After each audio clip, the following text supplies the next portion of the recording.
Sports too. Knows about the grind. Yeah, the bubble grind. Now we have a guy that could probably get in there if you... It's game day. The Edmonton Oilers hit the road once again.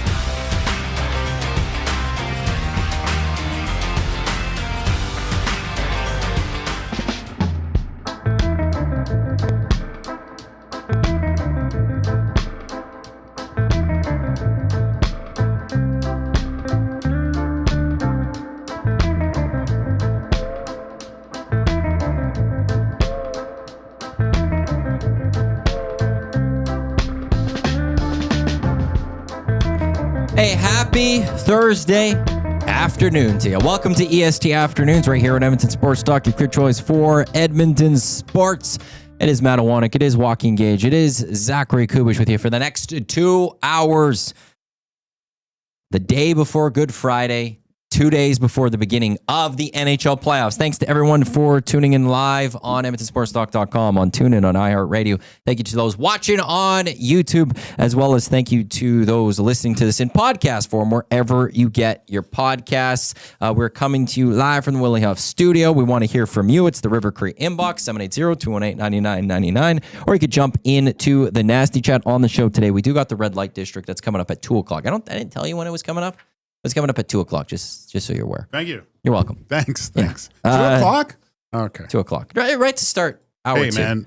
We're going to kick it off right in hour two. Okay. I got it. We got Drew Mandell from the Illegal Curve popping by at 1:40 to talk Winnipeg Jets and help us set up Jets Blues, which is starting on Saturday. Also starting on Saturday, it will be the Avs and the Stars. Those are the two series that are kicking things off on Saturday. Evan Rawal of the Denver Gazette will join us to talk some Avs and look ahead at the Rantanen Bowl. We've got the schedule set up now announced for the Edmonton Oilers beginning on Monday out in LA, and Wednesday is game 2. They come back home on Friday the 25th, Sunday the 27th. Game 5, if necessary, will be out in LA on the 29th, which is a Tuesday. Thursday, May 1st, they're here in Edmonton, which means Cypress Hill is going to have to move from Rogers Place. They were supposed to play a show on May 1st. Yes.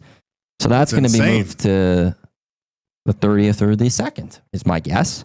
And then May 3rd, Saturday, if necessary, in LA, it will be Game 7. We've got the games. What's also great, too, is there's one game that's not even at 8 o'clock. Game 4 is at 7:30. It's wonderful. Yeah, that's okay. Do you prefer starting on Monday or Sunday? Because there's a lot of talk it might be Sunday. No, I like it.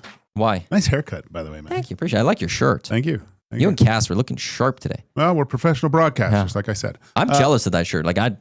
That's a solid shirt. Costco, baby. Really? Yeah. No way. Yeah. I'm at the age where I have a one-stop shopper. Gas, food, booze, Costco. Clothes. It works, man. Well, that shirt, that does not scream Costco. You'd be surprised you go into that. You ever go into the clothing section in there? Occasionally, not too often. Oh, you should. I should. Well, after seeing that shirt. I remember one year, and I kicking myself ever since. They had these William Rast jeans. Mm-hmm. They were like designer jeans that were, they're stupidly priced, but they were so cheap. And I only bought like 3 pairs. Only 3 pairs. But I bought 2 because you never know how they fit. And then I go, I got to get one more. And then I was like, I got to buy 5 or 6 more of these. Question. Do you struggle finding jeans? Because I remember a few years ago, there was a story on ESPN, I think about hockey players, or maybe it was other players, athletes finding jeans that fit. And I went up to Struddy. I'm like, you have struggle finding jeans? And he's like, oh, yeah. Did you have trouble finding jeans? Struddy. It's a back with a crack back there. No, I did. But yeah, this is a funny story. I just thought about this. Matt T we were in the workout room, and he was talking to someone, and he was working out, and he said, they were talking about clothes, and that was his first year coaching, and he was still playing a bit or whatever before, and it was the first thing to go after you quit playing hockey is your ass as a hockey player. Because we have you could have put a tray on my butt and put a beers on it. It was completely, like, I didn't need a belt. My pants wouldn't fall off just because of the size of my butt. But since haven't played anymore, there's been a reduction back there. And so sad, I know. Not as much junk in the trunk. But when I played, it was like quads and butt, it was super hard because the waist wouldn't fit, and you almost had to go and try to find these weird jeans, these no-name jeans that would actually fit me, or you'd have to spend ridiculous amounts on pants like designer pants that would fit. So yeah, it was tough. A little bit easier now. Most of the time I try, I can fit into those if I lose weight, but yeah, it's easier now. But when I was playing, very difficult. Yeah, I'm going to have to go see after the show and see if I can find the article, because I think there was a city somewhere where they specialized in designing jeans for athletes. Really? And athletes would roll through town and they'd go and get jeans. Yeah. Because they couldn't fit. And that's why it's like, I never thought of that. Well, Belzy's Quadzilla. Like he probably can't go. I think Modern Measure, they do custom jeans, so he gets custom. I'm assuming he gets custom jeans from them. He can't get off the rack. Probably, he'd look if he went off the rack, he'd look like MC Hammer. I sidetracked you there. Sorry. Why do you like? Why do you like Monday better? Oh, for a start for the Oilers, like purely selfish reasons on the show. Oh, for you? For us? Yeah, I think so. You could tee it up on game one. We all as Monday's shows are going to be insane. Yeah, it's just going to be wall to wall, breaking this thing down with a scalpel. Like we're going to dissect so much out of this because now we have a reference point with other series and see how they go. We'll see a couple more games so we can draw a few things on that. But I just think it sets up perfectly. Dusty's going to play his song. That's, we're gonna have Def Leppard tributes. I selfishly, if it was back in the day, buddy, and I was just listening to the old station, I would be pumped about it. So and I think for Oiler fans, you're gonna watch the two series begin on Saturday. I didn't even look how many games are playing on Sunday. 1, 2, 3 series. Only 3 series on Sunday begin. Is that right? Yeah, it looks like only 3 go on Sunday. But you watch the 5 games over the weekend. It's like you just want to be unleashed as a fan at that point. Oh yeah. Right. The season ended yesterday officially. I don't care what anyone's saying. Like we knew they were in the playoffs for pretty much all year. Yeah. Oiler fans just want to get there, and now it's like it's just being pushed back. That you might be a little more excited. Yeah. Come Monday. Selfishly for me, I get to watch Last of Us uninterrupted on Sunday night, which I'm very excited about. Yeah. I don't have to worry about watching it after the hockey game. I could just watch it right away. And I'll pound out 2, and then we'll discuss in your office. I'm happy. If you can't get to it, that's okay, Gager. I'll wait. We're doing well, my wife and I. I think she moved ahead. I've seen the Daredevil season 3, so I had to go to bed last night. I was exhausted. But how far in the game did you make it? Drop the puck. That's what highlights are for. Yeah, no, it was a game that just wasn't as necessary. No. So, but the Monday, from one perspective, I also just wanted to get going. Yeah, I'm tired. Like I was the one, for 2 years, I didn't care about the regular season in any way, shape, or form. Yeah, I was just ready for the playoffs, and now I'm waiting that extra day. It's like, okay, I guess I'll wait that extra day. But isn't it weird that everyone's finally back at this point with playoffs again? Like, blink of the eye, and a regular season's done again. You think it was a blink of the eye? Well, right now I do. Dragged the hell on for me. No, this took forever. I was thinking that maybe it felt like it was dragging about, I would say, end of November. I go, oh my gosh, we got a long ways to go. But then when everyone was poo-pooing about the 4 nations, and I believe I was the only one excited about this thing around here back then. And it slowly built up. I will say, I did say for the long, if you go back to fall, I said people will get fired up once it starts. Okay, yeah. I did think people were going to get fired up. They need to watch it. They'll all sit there and be like, this is stupid. Yeah. And then they'll get into it. What happened? You were fired up, but then the person I'm filling in for, he went in going, this is stupid. I know. And then how was he at the end? Oh my gosh. Right? Yeah, he was pom-poms and everything after that. He was all in. Hernan Salas, by the way, he'll be back on Monday. He is back. What a day to come back for Hernan. I know. Nice, freshly relaxed from Mexico with his legs that are what they were, not as good looking as you think. He pumped them up to be. Comes back, I think, tomorrow, gets a weekend to rest. And then Monday, boom, he's going to be fired up and ready to go. What are the nicotine levels? Can we measure his nicotine levels when he gets in here? I think so. I don't know how we'd get one of those tests. Yeah, we should look into that. Yeah. We'll talk to HR The project. Daddy. Monday, it all begins. But also, Lakers begin on Saturday. Right. That's what matters. We are in the William Huff studio, presented by William Huff. Since 1952, William Huff has provided industry-leading advertising solutions for thousands of valued clients. Their unparalleled customer service, combined with decades of industry experience and a desire to make every job the very best it can be, is what they call the William Huff advantage. Visit their website, williamhuff.com. Give them a show, 780-454-4536 at thewilliamhuff.com if you would like as well. And you could still purchase that playoff package, which includes the pom-poms, the stickers, the decals, as well as that banner. Get your house decked out, get your man cave, get your garage, get your business all ready for the Edmonton Oilers playoffs. I know during Two Guys, Dusty went through what Jack Michaels had to say about the lines. Those top three, what you said yesterday, which is Draisaitl will be with Paul Coles and Arvidsson, maybe Nuge with a Kane or a Frederick alongside Hyman, whoever's ready to go, and McDavid staying with Brown and Skinner. So match that up against what you see with the LA Kings. Who's got the better top three lines? You have to give it to Edmonton because of Connor and Leon. It's just when those guys are separated, and if you can get contributions by their wingmen, it's very difficult.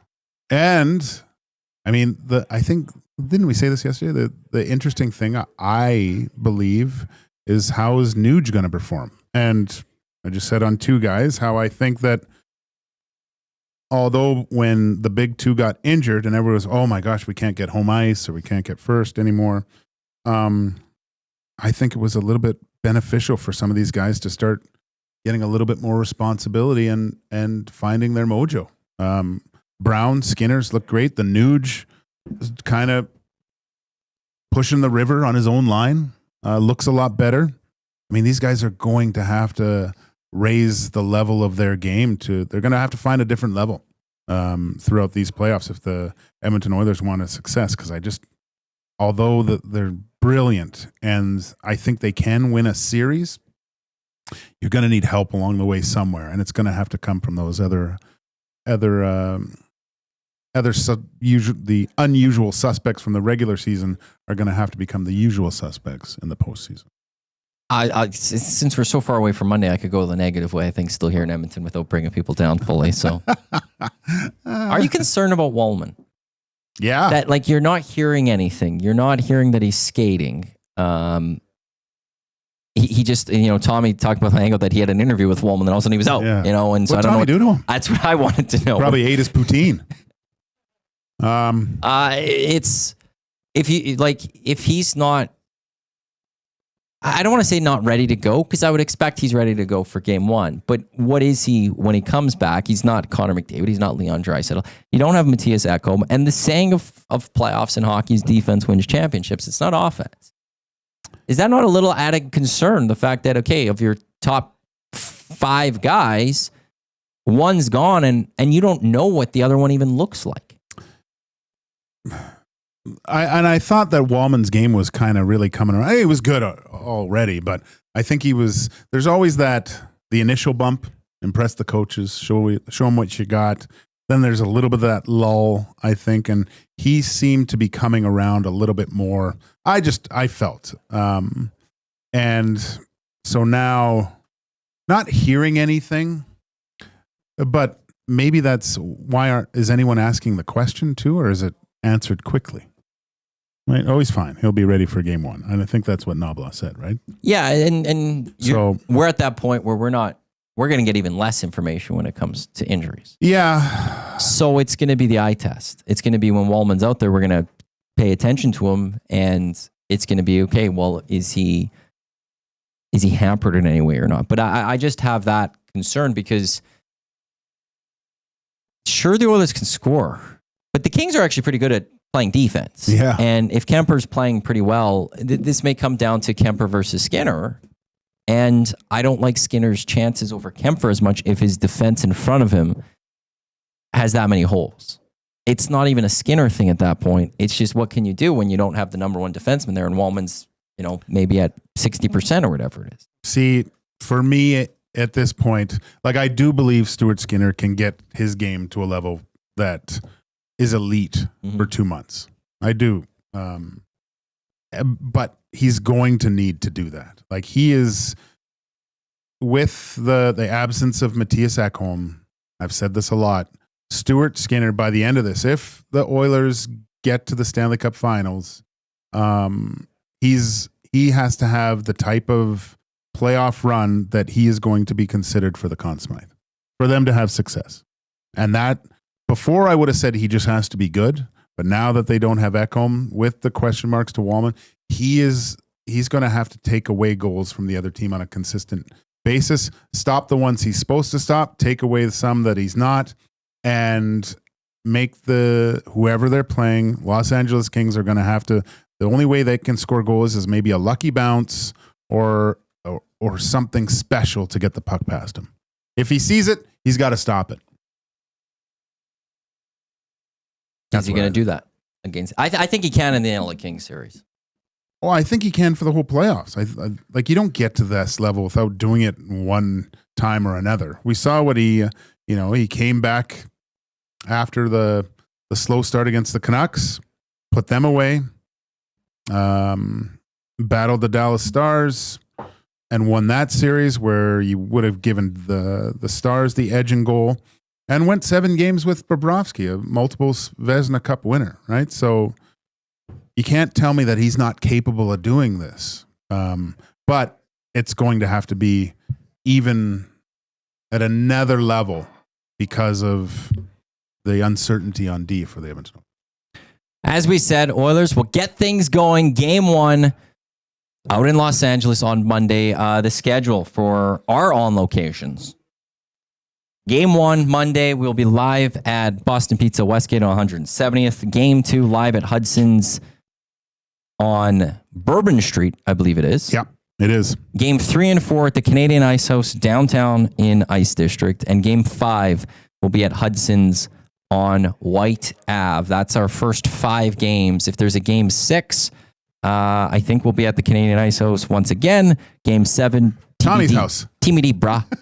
TBD, brah. We'll figure it out. I will say, good chance this could go 7 in my mind. I don't understand why people are thinking the Oilers just going to win this in 4 or 5. Oh gosh, it's so dismissive of who the LA Kings are, and this LA Kings team in the past has brought them to 6-7. Last year they did not, but last year was probably their worst team that they've taken to the playoffs to go against the Edmonton Oilers. This year's probably their best team that they're taking to meet the Edmonton Oilers. To go 4-5, maybe I'll be wrong on that. Maybe we'll find out. But I think that's just completely dismissive of a very good hockey team who, I saw a stat where throughout the playoff, they did a whole playoff bracket where whoever won the season series moved on to the next round. Okay. The LA Kings were Stanley Cup champs. Really? Yeah. They had the season series against the Oilers. They had the season series against the Vegas Golden Knights. I can't remember who they met in the Western Conference Final. And they beat, I don't remember the Stanley Cup Final. Maybe Carolina, weirdly. Really? Enough. Maybe it wasn't Carolina. But yeah, the LA Kings, this isn't a fluke team. So I don't be so dismissive. We'll jump into River Cree inbox. We'll get into the nasty chat. He's Joaquin Gage. I'm Matt Iwanyk. This is EST Afternoons right here on Edmonton Sports Talk. Coming up, here's a Zach Sports update, and then we're back with your messages right here on EST.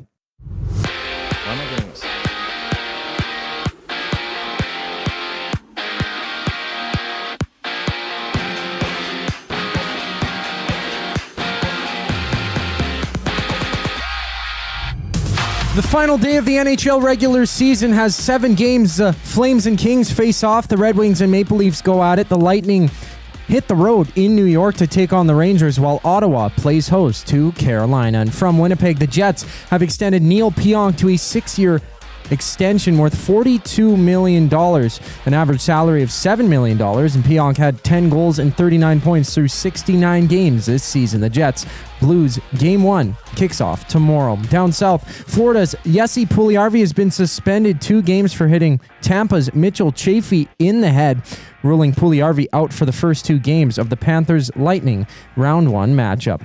In baseball, there's 10 games on tap, 4 games live. The Marylands and D-backs are in the 9th inning with Arizona leading 6-4 while the Mariners hold the Reds 5-3 in the 8th. On the links, Justin Thomas holds top spot at 10 under through round 1, and Canadian Nick Taylor is tied at 35th on the leaderboard at 1 under par through 18 holes. This sports update is brought to you by the Capital Care Foundation. Financial support deeply affects residents at Capital Care, and whether it's a one-time donation or a monthly contribution, every penny counts. Find out how you can donate at capitalcarefoundation.net. More with Iwanyk and Joaquin Gage once we get back from break. I'm Zachary Kubish, keeping you up to date.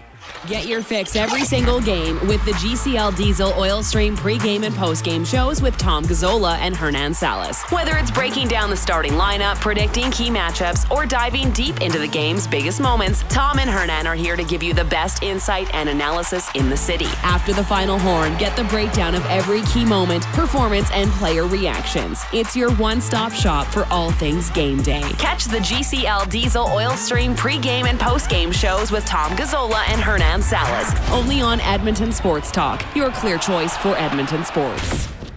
Craving a late night snack? Hit the Banquet for our new late night happy hour. Sunday to Thursday, 9 p.m. till close. Try favorites like sweet and spicy lettuce wraps or our Banquet burger and fries, all at happy hour prices. The Banquet. Get real. Play hard.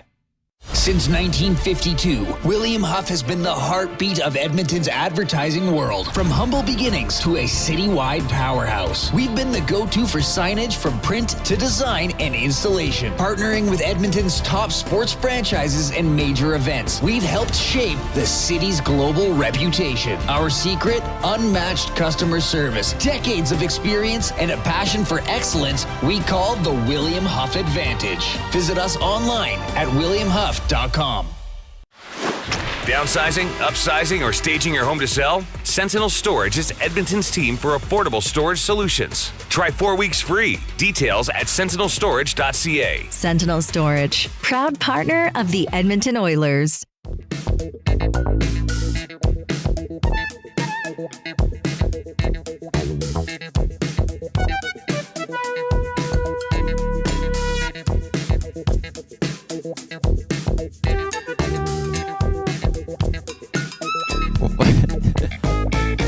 We're back here on EST Afternoons. Iwanyk, Joaquin Gage, and Zacticum. Gager just got up and walked away. Yeah. I don't know what's going on here. You're at Edmonton Sports Talk. Quick choice for Edmonton Sports. I can't take it anymore. Like, you have the whole commercial break to get up. Yeah, I thought we had Dusty longer. comes by at the end to say bye. Well- and then you're like, I'm going to get up and go get this. And as the music's playing, I just watch you walking away. Sorry, man. Sorry. I don't know why I thought we had longer. That's weird. It's a Friday. Don't worry, I'm That's getting a into it with Thursday. a Manchester City fan on Twitter right now. The afternoon inbox presented by River Cree Resort and Casino. The Alan Jackson Experience is this weekend. Coming up May 3rd, it's Elton Ron, tribute to Elton John. A lot of great shows. To find out the shows, get your tickets. Head to rivercreeresort.com or a River Cree box office. Somebody was in the nasty chat during the hangout a couple days ago getting at me with City, and City's really? nothing versus United. And now, like, anytime he's like, oh, United, City's above United in every category in terms of social media. So I broke down earlier before the show every social media following, which is United led everyone except one. He's like, that doesn't matter. It's the money league is better. And then City's 2, United's 4 right now is their trash. This guy just anytime, and then he was bringing up fans, and I was like, okay, well, here's the attendance. United's still better. Oh, if attendance doesn't matter now. Like, this guy's useless. Love it, Maddie. Well, you're one of the best. Well, and United's playing trash right now, and they're still beating out City in most things. Wait till United's good again. No one cares about Manchester City. Now, I think most of you would also say no one cares about soccer, and you're not fully wrong with that here in Edmonton. So that's my Manchester United thing I'll do. They are playing right now a big game, so I'll have to tune into that on ESPN shortly here. But we are getting set for the playoffs here as the Oilers and Kings will finally meet on Monday. Let's jump into the inbox here. D-Rock's Gager Skinner looks way more composed and in control of his movement last 2 games since coming back. What have you made of Skinner's play the last 2 games? It's been good. It's been necessary. Get a little bit of confidence back from before and the injury, although it wasn't overworked. But again, I think it's beneficial for the coaching staff, for Stuart Skinner to kind of solidify him being game 1 starter. You know, if he goes if he goes in and doesn't look good, allows a few weak ones, I think the Nobla really has to think, well, who do I start game one here? Right? Yeah, going into this week, going into Sunday against the Jets this past, I felt Skinner's coming back. He has to be better than average. Yeah. If not, if Calvin Pickard's playing well in his starts, I think it would lead Chris Knobloch to be thinking about who do I start. But Skinner came out. He played extremely well. You could talk about the quality of competition. Doesn't matter. Yeah. You have to play what you have and who you're going up against. And Skinner produced in the 2 games. And with, 1 goal against the Jets on Sunday, played very well. And you go with him. And I'll go back to what Rashog said on the mandate last week, I believe it was. Let's say you're looking at, okay, we'll have to go to the other guy at some point, maybe. Mm-hmm. It's a lot easier to start with Skinner as your starter.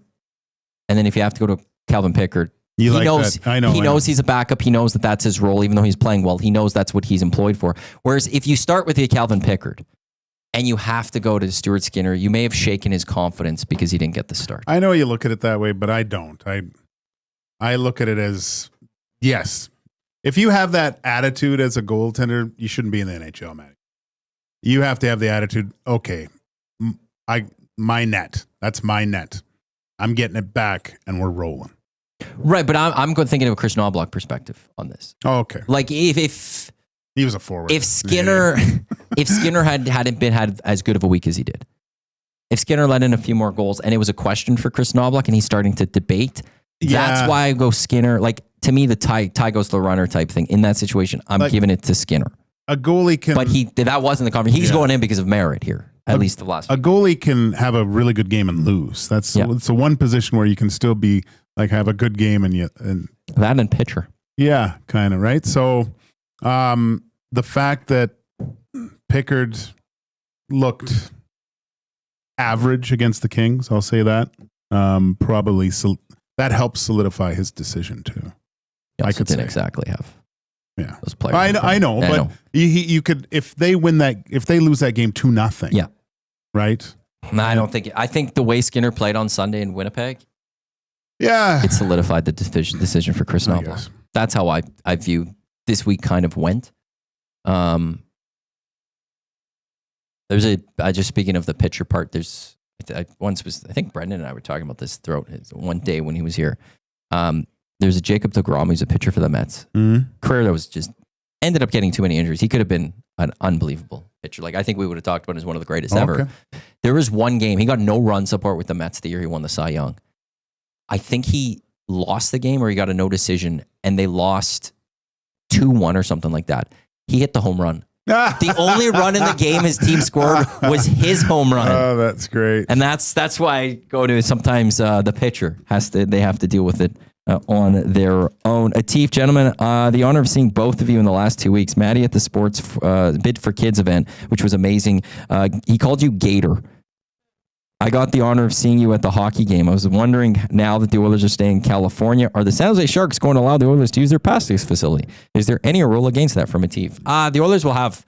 No. They'll probably head to LA. They'd be able to use the LA practice facility. Like those teams don't block that out. No, because it's happened in the past where, I mean, if even during the regular season, if a team stays over, like the Edmonton Oilers could leave, and the visiting team plays in wherever. There was 3 stay. NHL teams here in Edmonton at one point because of Taylor Swift in Vancouver. St. Louis didn't want to fly to Vancouver and pay that extra ridiculous fee. So they stayed here, practiced. The Lightning were coming to town to play the Oilers. They practiced at Rogers Place. And the Oilers practiced at Rogers Place. So the teams allow it. Now, there's rules on game day. Like, there is the home team goes first. Yeah. The away team comes second. It's those type of things that happen. But if the Oilers go, and they're not going to stay in San Jose, I don't think. Or what did Tommy say? I didn't look at what he said. This is the time of year when the rink attendants don't put out the other net. They take their time. The lights LA though? Wasn't LA they were standing at the net before they put it out? Yeah, or something like that. They were certain lights didn't turn on. Right, it was dark. They will stay in San Jose, says Tommy. Yeah, practice tomorrow and Saturday, then fly to LA on Saturday as well. So yeah, the Sharks would let them have that rink. I mean, not that LA doesn't, but I remember a couple great Mexican places in San Jose. San Jose's nice too. Rip over to San Francisco. I like it. It's colder. Yeah, in the a little summer. chilly. Yeah. Fog rolls in. I'd rather be in LA. Go to, would you? I would. I mean, back in the day, like right now, no, but I would have moved to LA. I love the city. Doesn't, and they have every sport now, ×2. Like whatever sport you are thinking of, they have 2 of them. maybe go play Pebble Beach? I don't know.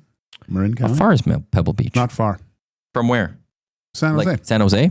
Isn't it Marin County? Because when, back in the day, we would, Pocklington would, on our trips, we would go out and play Pebble and Spyglass or Torrey Pines. Yeah. No, Torrey Pines is San Diego. I'm thinking, you're probably thinking it's, there's you're Pebble, probably, Spyglass, and there's another one. Is it Bay Hill? No. It's, because there's the 3. And when the, yeah. And when the program goes through, they go through all 3. And then the championship, it's in the Monterey. Yeah. The Lynx at Spanish Hill? The Lynx. Spanish Hill. I played Pebble and the Lynx. That's an hour and a half drive from San Jose. Yeah, it's not from far. mid San Jose to Pebble.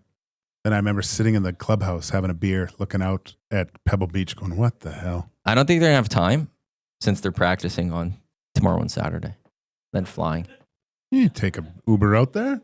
Yeah, but... Quick 9? Uber maybe back? a 9. Maybe a 9. Oh, I guess it's not as... It's not... You can't play it at night, right? Yeah, you can't. It's that one of the... I don't know when sunset's down out there. Coach, can we get practice at 8:30, please? Can we have a night practice today? Rod Z, Jacob deGrom set to make his 4th start with Texas this year, and the team 2-1 in his first 3 starts. He should have just had a much better career. He's actually the one athlete that I wish, if I could give a perfect health for an entire career, he's one of those athletes I would have loved to have given perfect health. That's a good drafting category and something. Who'd you give if you could have given perfect health for the entire career? Bo? Yeah.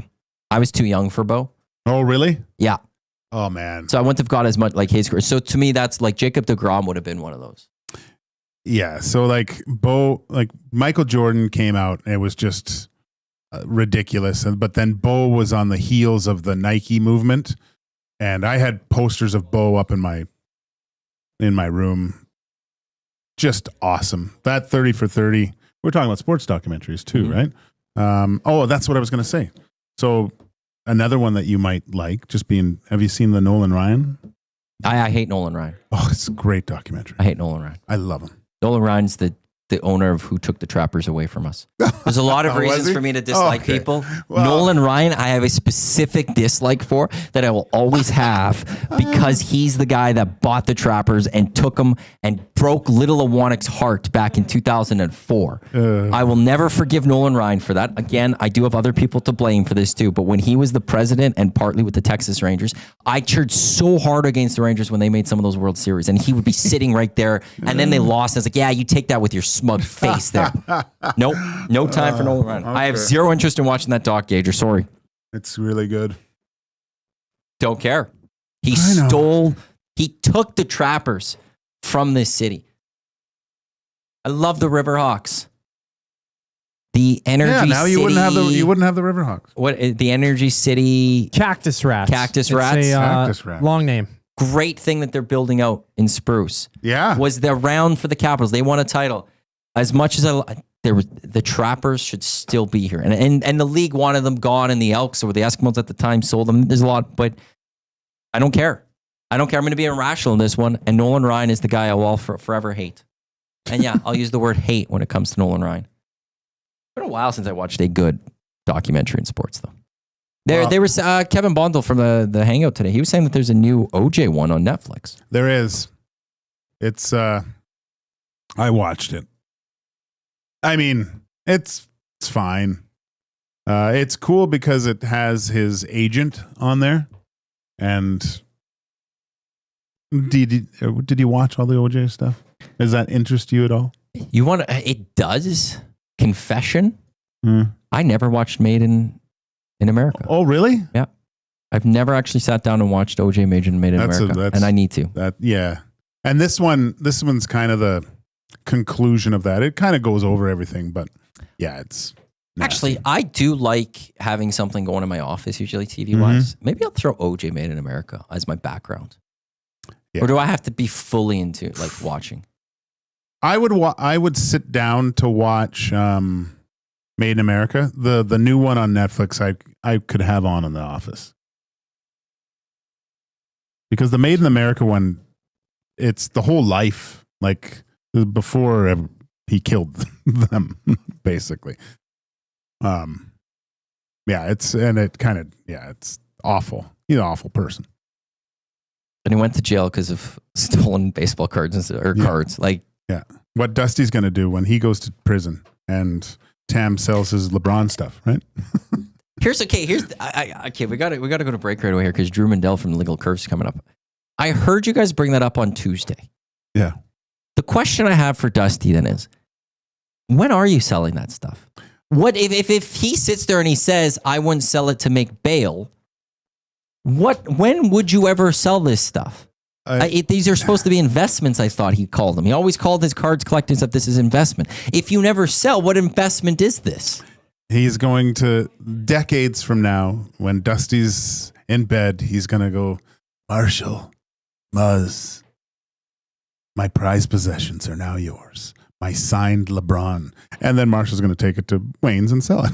Or is he getting buried with them? Or is he getting buried? Is it? You know what? When they open up the will and they go, okay, and I would like to be buried at this place, and I would like all my prized LeBron possessions to be buried with me. You know what? There's probably a better chance of that and aliens coming down when we've wiped ourselves out of this place and they dig old Dusty's bones up and go, who is this psychopath? What are those things? It's not the mausoleum is where you put all of them, right? Yeah. What's the single ones like just for yourself? Like, or is that still a mausoleum? That's still like the mausoleum, right? Okay, he's gonna get one of those, and then it's gonna have all the LeBron stuff in there with him. Imagine a big statue of LeBron out front. Diving, getting an elbow to the face. Not a statue of Dusty, statue of LeBron, and that's where Dusty's buried. He's Joaquin Gage. I'm Iwanyk. This is EST Afternoons. Coming up in the 2:00 hour, we are going to talk some Avalanche. But up next, we're going to talk Jets as they get set to take on the St. Louis Blues on Saturday. Drew Mandell of the Illegal Curve. He will join us here on Edmonton Sports Talk, your clear choice for Edmonton sports. Here's Zachary Kubish with a sports update.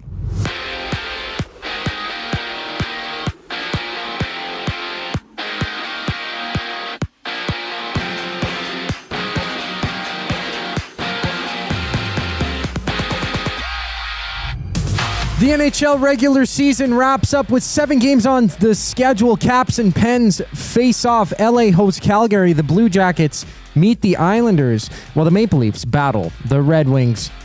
And Neil Pionk of the Jets has agreed to a $42 million 6-year extension. With Winnipeg having 39 points and 10 goals through 69 games this season, the Jets Blues series kicks off tomorrow, and finishing the season with 63 points in 70 games, San Jose's Macklin Celebrini has committed to playing for Canada at the upcoming World Championship starting in May. And right now at the World Women's Championship, Canada leads 2-0 over Japan midway through the second period in quarterfinals action.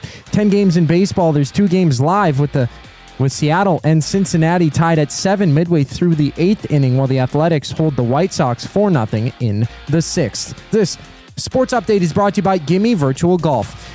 With 240 unique courses and technology that automatically tees a ball up for you, Gimme Virtual Golf is where innovation meets the game. Visit their website at GimmeVirtualGolf.ca. We go around the NHL to preview a first-round Western matchup. I'm Zachary Kubish, and you're up to date. The EST Hangout. When it comes to fresh food at the table to be shared, there might be an agreement at the start, but things change once the food goes cold. If it was in one bowl, you're in food sharing territory. You separated them and you went, we're not sharing this anymore. So now it's no longer a shareable thing, and you finished yours and you didn't let him finish his. The EST Hangout, presented by Sentinel Storage. Weekday mornings 9 to 11, only on Edmonton Sports Talk, your clear choice for Edmonton sports. The River Cree Resort and Casino presents Bump and Grind Rewind, May 16th, featuring Drew Hill. With Cisco and Genuine, plus DJ Hartman B. Bump and Grind Rewind. Friday, May 16th at the River Cree Resort and Casino. Get your tickets now at rivercreeresort.com. Hey Edmonton, ready to take advantage of lower rates and better pricing? South Fort Chevrolet in Fort Saskatchewan has you covered. From rugged trucks to sleek SUVs. And with over 40 years in business, you can trust that you're getting the best deal on your new ride. As the proud title sponsor of the Nielsen Show, EST listeners can drive a little to save a lot with South Fort Chevrolet's transparent pricing and down-to-earth sales team. Visit us today in Fort Saskatchewan or online at southfortchev.com. Looking for quality building materials and friendly advice? Visit us at Windsor Plywood Leduc, family owned and locally run since 1993. From interior materials for doors, flooring, baseboards, and all the finishing touches to all you need for your outdoor projects like cedar lumber for decks and fences, plus all the plywood you'd need. Our full-time on-staff carpenter can help with anything odd-sized or custom, and from domestic hardwoods to exotic selections, we've got you covered. And if we don't have it, we'll track it down for you. Windsor Plywood Leduc. We're the experts you need to know.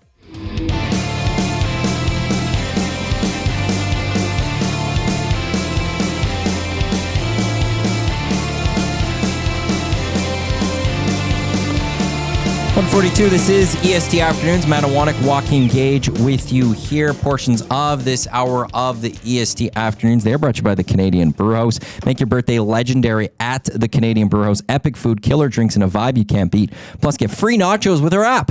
Book your party now. The Canadian Brewhouse. Our house is your house. Oilers, they will begin their playoffs on Monday when they head out to L.A., although the Winnipeg Jets, they're going to start on Saturday. In fact, the Winnipeg Jets will be playing host to the St. Louis Blues to kick off the 2025 NHL playoffs and help us talk some Winnipeg Jets. It is Drew Mandell from the Illegal Curve joining us now. And Drew, I got to start with Connor Hellebuyck. Last year, great season. We saw that late game between the Jets and the Avs, and everyone was thinking, well, look at what the Jets did to the Avs. And then it was going to be, well, look at this series. But then the Avs made quick work of them. They did it in 5. What gives you reason to believe that Connor Hellebuyck will be in this playoffs what we saw this regular season, which is not just a Vezina winning type goalie, but also potentially a Hart winning type goalie? I think it's a different team. I think that his teammates in front of him are more prepared for the playoffs this year than they were last year. What happened against Colorado was just a perfect storm of the Jets having a drop in their performance and their opponent being at their absolute peak. I don't envision that same problem happening again. Frankly, St. Louis is not as powerful offensively as Colorado was last year.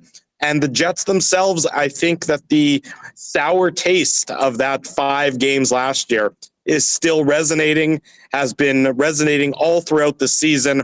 I expect a far more competitive series from the Winnipeg Jets.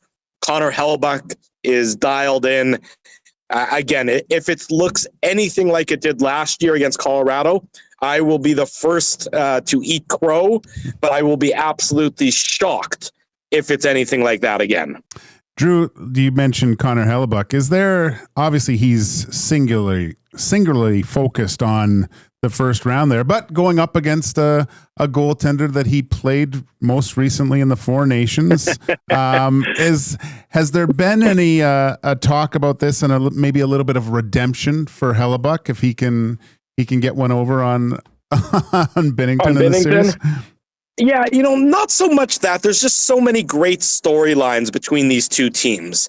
The Blues, the last time and the only time they ever faced the Jets in the playoffs, they knocked the Jets out in 6 games a couple of years. That was going back, about 5 years or so now. And that was sort of, the Jets were just coming off their Western Conference final appearance. There was high hopes. They lost to St. Louis in 6. The Blues obviously went on and won the Cup that year. You have the Shen brothers competing against each other in this playoff series. Braden and Luke, are on opposite sides, opposite teams for the first time in a playoff series.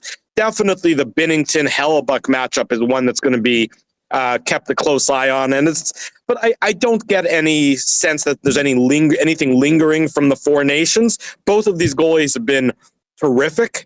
especially since the Four Nations tournament. But with all due respect to Jordan Binnington, he doesn't belong in the same breath as Connor Hellebuyck. No goalie in the NHL belongs in the same breath as Connor Hellebuyck based on what Hellebuyck did this season. Now, of course, it's all about prove it now come playoff time, and everybody within that Jets organization knows that as the fact. But strictly based on regular season performance, Connor Hellebuyck has been so otherworldly that he is the one, and there's no 1A or 1B behind him when you talk about the elite goaltenders in the NHL. Although that NHL player poll, which the surprise to me was the fact that Hellebuyck was number 3, right? Like it's that's history that's coming up there. I think I don't think that's recency bias. That's Vasilevsky's won 2 cups, and I feel like that's where the players were with that. Well, it's funny you mentioned that, Matt. We talked about this on my program last night on our post-game show following the Jets and the Ducks season finale. And I said, yes, 600 players voted in that poll. I'd be curious to know what the breakdown was of Central Division opponents and Western Conference opponents, the guys who have to see Connor Hellebuyck, 3 times a year, 4 times a year, 5 times a year, because his numbers against the Central were even better than his numbers against the league as a whole, which is hard to believe because we all know how good his numbers were overall. So we definitely had a bit of a chuckle about that, and any sort of motivation that these guys can use to drive their focus and keep them motivated. Not that, Lord Stanley's Cup isn't motivation enough. I'm sure they're all going to gladly grab a hold of and move forward with. There was a game in Los Angeles, I guess it would have been about 2 weeks ago now, and the Jets got handled by the LA Kings pretty well. And one of the LA Kings media asked, if this was a measuring stick game for the Winnipeg Jets, in defeat. And Scott Arniel, the Jets were first overall in the NHL at the time, and Scott Arniel did not appreciate that question by any means at all. And he was polite, but you could tell that he was bristling under even the concept that the first overall team in the league needs a measuring stick game. And so the Jets took that motivation and they went into Vegas 2 nights later and they shut out the Golden Knights with Eric Comrie in net, not even with Connor Hellebuyck in net. So this Winnipeg Jets team is all too happy to absorb any disrespect that is being thrown their way and fuel it in their on-ice performance. Drew, out here in Edmonton, we're not accustomed to seeing some injuries fall down the line with the Edmonton Oilers, but it seems like every time that the Oilers, in my view, when the Oilers play the Jets, there's one player that stands out more than others. It seems like, and that's Nikolai Ehlers. Got injured in a kind of a weird fashion. But what can you tell us on his status? And I think he is a very important piece for the Winnipeg Jets moving forward if they want to, like you said, raise Lord Stanley's Cup. There's no question about it, Joaquin. Nikolai Ehlers, don't expect him anytime soon. Scott Arniel came out and said he's week to week. Now, I think that if you were a betting person, you would say it's closer to multiple weeks, maybe even a month, than it is a 1 week sort of injury. It was an aggravation of an existing injury that he had just come back from. And you're absolutely right. It was a freak run-in with the linesman in the game in Chicago this past Saturday night. And it's going to keep him out of the lineup. I would not expect him to see him at all against the St. Louis Blues. Obviously, the Winnipeg Jets and the fan base hope that he's a quick healer. But the Jets are going to be without 2 of their top 6 forwards, at least for game 1. Gabe Vilardi is sooner rather than later likely to return to the lineup. But the Winnipeg Jets enter the playoffs banged up, especially up front. Any team that loses 2 of your top 6 forwards, that's not an easy replacement. Same with 2 of the top 4 forwards on your top in the NHL power play unit. Vilardi and Ehlers both get power play 1 time. They're both out of the Jets lineup for game 1. It's not an ideal situation, but it does say something about the Winnipeg Jets that even without Vilardi over the last number of weeks and without Nikolai Ehlers for most of the last few weeks, the Jets have been able to keep rolling, win the Central, win the West, and of course win the President's Trophy. But obviously, you'd much rather have Ehlers and Vilardi in your lineup than not have them in there. As everyone's getting set to watch the Jets play in the playoffs, the Jets are also looking and taking care of business for the future. And they signed Neil Pionk today to a 6-year deal, $42 million, annual cap hit, $7 million for those if they don't want to do the quick math there. Just your thoughts on the deal for Neil Pionk, who I think he's actually usually a guy that I think also does very well against Connor McDavid. Exactly. Not many players do it, but he's one of those guys that always seems to play well against Connor. Neil Pionk is in a great partnership with Dylan Samberg. And they work very well together, and their numbers together when they've been on the ice as a unit have been tremendous. Neil Pionk without Dylan Samberg, or a banged up Neil Pionk, which we have seen over the last couple of years, is more of a problem. If you're telling me Neil Pionk's going to stay healthy for the next 6 years and he's going to be locked up with Dylan Samberg, you can tolerate that contract, because $7 million, this year, or $7 million moving forward, is the same percentage of the salary cap that he's currently making on his existing deal. It does depend on his health, and it does depend on his partnership with Dylan Samberg moving forward. I think Dylan Samberg is the perfect partner for Neil Pionk. They lift each other up. Samberg arguably lifts Pionk to a higher level than Pionk can play at on his own. I understand why the Jets make the decision. Would I rather it have been 5 years? Certainly. But at the same time, does Neil Pionk probably get 7 years if he hits the open market? The answer is probably, and maybe even a little more than $7 million. So I don't love it for Neil Pionk as an individual player, but Neil Pionk as part of a partnership with Dylan Samberg, I can understand it, but at the same time, I wouldn't be surprised if I'm holding my nose a little bit in years 5 and 6 of that deal. Drew, so this first round matchup, what's it going to take for the Winnipeg Jets to get past the St. Louis Blues? Are they going to have to change their style at all, or is it more so the Blues are going to have to do something special to hopefully get past the first round? I would agree with that. The Jets played the Blues a couple of weeks ago, and it was when St. Louis entered the game on their 12-game winning streak. They were the hottest team in the NHL. They were, playing tremendous hockey. The Jets beat them 3-1. I think I'm getting the final score right off the top of my head. It was a 3-1 final, and frankly, that flattered the St. Louis Blues. The Jets played their absolute perfect game, smothering, where St. Louis did not have an opportunity to make any plays whatsoever through the neutral zone, in their own zone. The Jets did a fantastic job against the St. Louis Blues on that key matchup a couple Mondays ago. The Jets need to play their style. As long as the Jets play their game, they are what I would describe as relatively matchup proof. They are so dialed in defensively, and that translates into the offensive success through lines 1 through 4, that it's hard for any team to overcome that. If the Jets get a little loose, well, of course, bad things can happen. But the way the Jets have been playing, especially in their most important games over the last number of weeks, where twice they go in, they beat the Dallas Stars, and they don't just beat the Dallas Stars, but they humble the Dallas Stars. They beat St. Louis twice since the Four Nations Cup. One game, albeit in overtime, the other one was the regulation one. They beat Washington in overtime on home ice. The Winnipeg Jets are a pain in the rear end for any team to play when they're playing their style. And the Jets have been playing their style more often than not this year, especially when the stakes are at their highest, which probably explains why they're the President's Trophy winning Winnipeg Jets. Drew, really appreciate the time. Enjoy the start of the playoffs, and who knows, maybe there'll be a Jets-Oilers Western Conference final coming up in a month or so.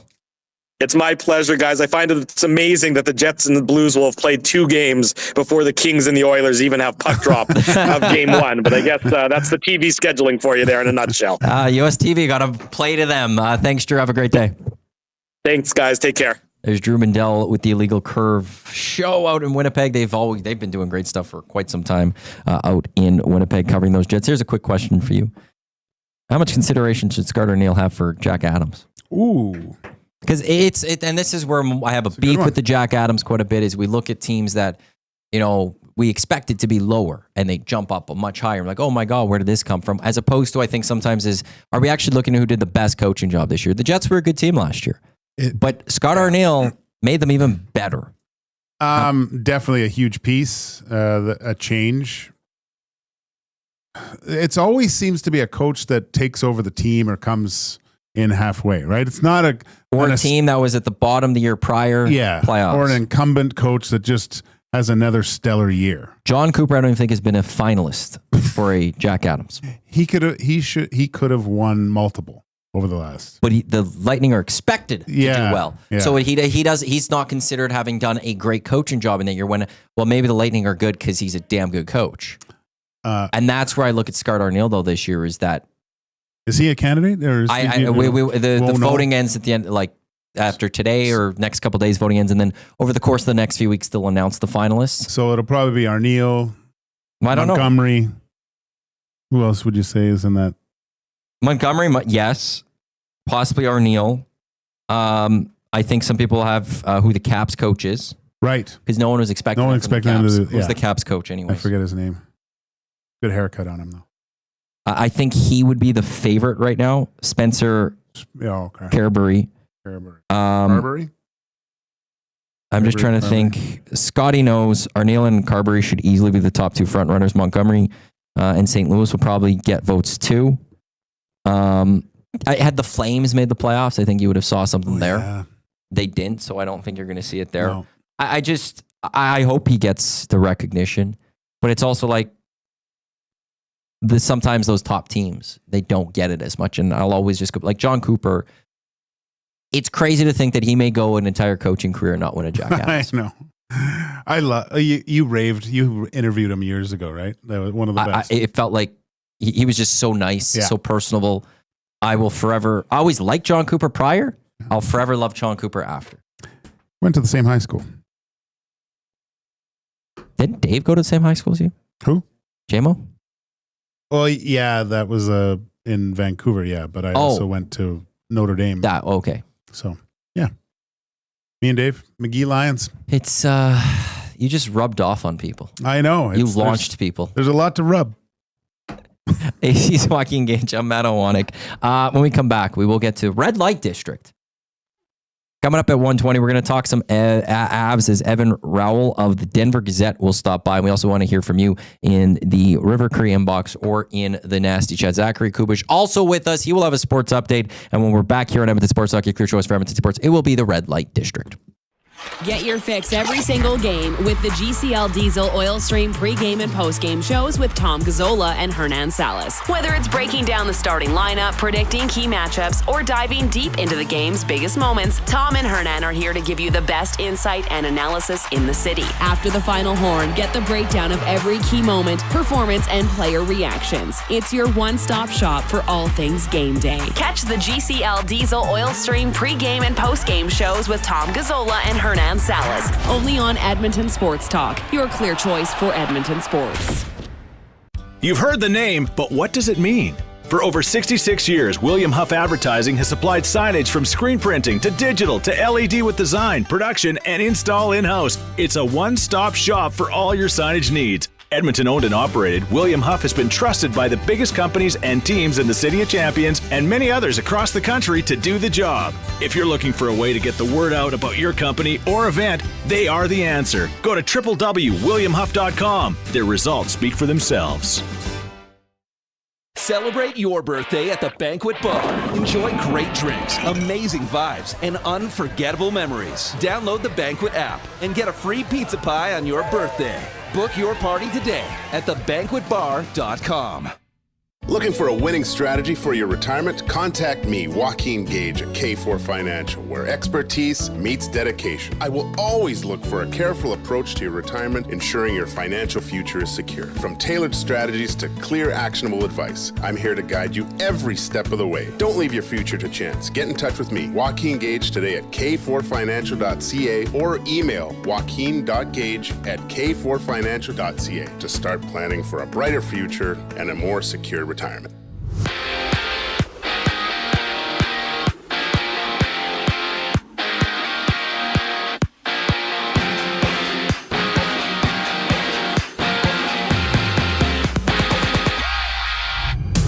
One last go at it for the NHL regular season. It's Flames challenging the Kings. Washington hitting the ice in Pittsburgh. The Rangers taking on the Lightning, while the Senators meet the Hurricanes, having Canes' top prospect, Alexander Nikishin, being cleared for travel to the States. From San Jose Sharks first overall pick, Macklin Celebrini is joining Team Canada for next month's World Championship in Out East. Winnipeg's Neil Pionk has signed a 6-year, $42 million extension with the Jets after potting 10 goals and 39 points in 69 games this season. Winnipeg battles St. Louis in Game 1. Saturday. In Czechia right now, Canada leads Japan 5-1 nearing the end of the second period in a World Women's Championship quarterfinal matchup. 2 games wrapped up with 2 games live in baseball. Mariners lead the Reds 10-7 in the top of the 10th inning, while the White Sox trail the Athletics by 4 runs in the 7th inning. I'm Zachary Kubish. That was your sports update. The second hour of EST Afternoons starts right now.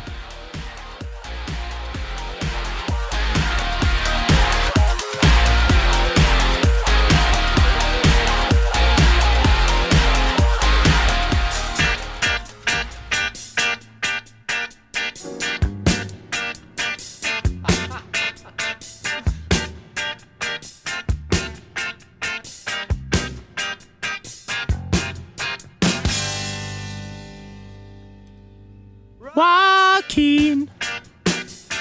You don't have to put on the red light. Those days are over. You don't have to sell your body to the night. Joaquin. You don't have to wear that dress tonight.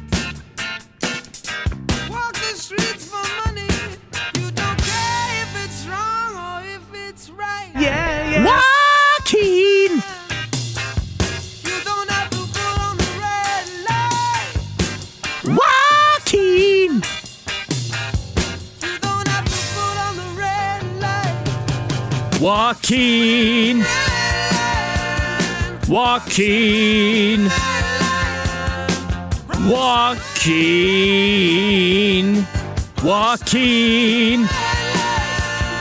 Joaquin. 2:03. This is EST Afternoons right here on your clear choice for Edmonton Sports. Edmonton Sports Talk live on YouTube, EdmontonSportsTalk.com. Tune in iHeartRadio, and thank you to those also listening to us on podcast. Wherever you get your podcast, please subscribe to our podcast wherever you do subscribe and get your podcast. Matt Iwanyk in for Hernan Salas one last day. Hernan will be back on Monday alongside Joaquin Gage and Zachary Kubish. It is Red Light District with Joaquin Gage. Gager, floor is yours. So, first of all, just because this is a pretty good red light district, and just for something for me to hold over Hernan next week when he comes back, can everyone just hit the thumbs up so I can say it's all Gager, and then I can say that he sucks and just make fun of him the rest of the time? Is that okay? With Hernan, when we tried bumping up a little bit, I tried helping him. We never got over 100 likes. Oh, geez. And I said it was people like, you're hurting Hernan's feelings because you're making it think like it is Gager. So it'd be even funnier if we go get 100 likes today. Yeah. And then when Hernan comes back on Monday, it's like, yeah, no, it was because of Gager. Gager's the one that gets all the likes. It's because of him, Hernan. So give those thumbs up for Gager. Well, that's great. Okay, so this one's, I had an idea and I had to pivot earlier today, Maddie. So this one, I kind of thought about EST and going back to the 1260 days and working with you this week. And life is wrestling, right? And I thought to myself, I'm like, is Maddie, his personality, you're kind of the heel around here especially with fans. and stuff. You know, they go, oh, that Iwanyk. So what I have done is I have put together 5 things of reasons why to like Matt Iwanyk. All right. So, and maybe this is a little bit of a peek behind the curtain to Maddie, and because not everyone's here all day. They don't see you on a regular basis. And so I have been privy to this over the last few months to see what type of person you are. I didn't know what to expect, and maybe you were the heel. But the first one, reason 1 to like Matt Iwanyk, is leadership. Okay? The way that you can take control of meetings and address the issues here at EST are really good. I mean, just to name a few, there was extra beer mugs that needed to be removed. That's taken care of. The rule to rinse out used beer cans before putting them in the recycle bin. I mean, you're all over that. And the consistent emails that we receive, I never read them, but they're there. You don't respond.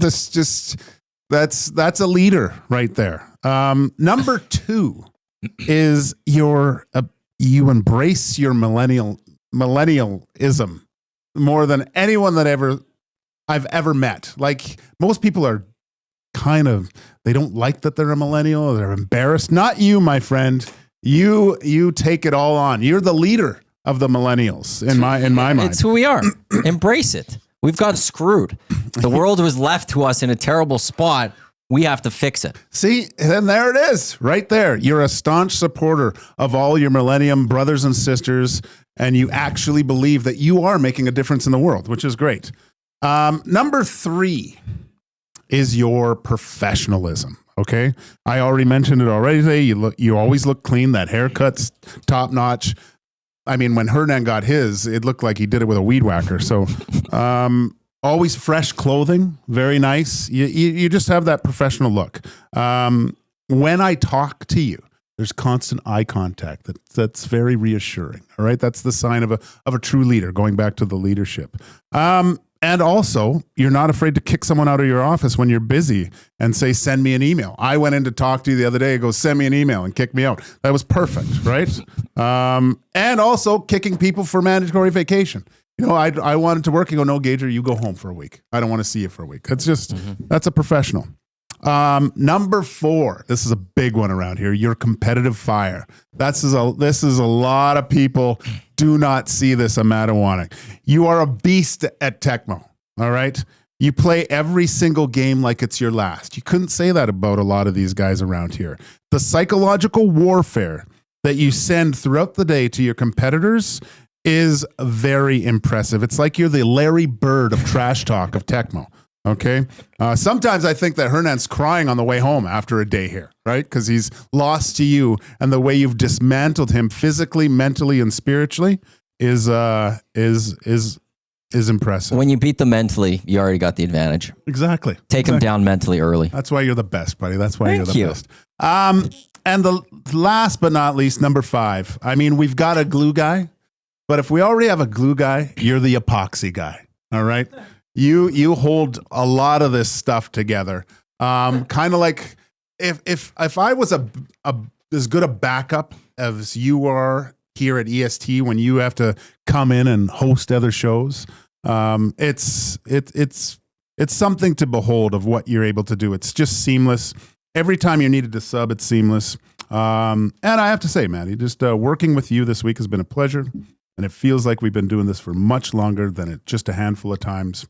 And I'm sad that this is the last day. Well, thank you for that, Gager. That was very kind of you. I appreciate all that. This has been a fun week. I've enjoyed working with you. I knew I would when Hernan, I know, has had to take some time. I was like, I'm excited to work with you. We've had some 2 guys. I know, but not... Cass is there, and it's different. It's an hour-long show. It's a little bit different. Zach's here as well. But it's this has been a fun week, and we've done a lot of fun, different things. We shared F1, and I'm glad you see how like the brilliance of me as a Tecmo mod.